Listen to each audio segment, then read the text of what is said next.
In this video, we're going to do a pendulum swing, which is a really good exercise for regaining mobility in the shoulder post-surgery.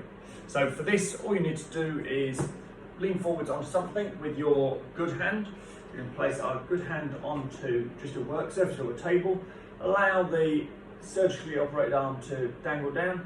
And then from this position to start, we're just going to work in little circles. So just allowing momentum to take the arm through a comfortable range. Wherever you like. We're working very simply 15 rotations in each direction. Shouldn't be working hard with this. Once we've done those 15 in each direction there, we're then going to turn sideways on and work across our body, forwards and backwards again. Again, 15. And then finally, lean forwards and just work backwards and forwards through there. 15 again.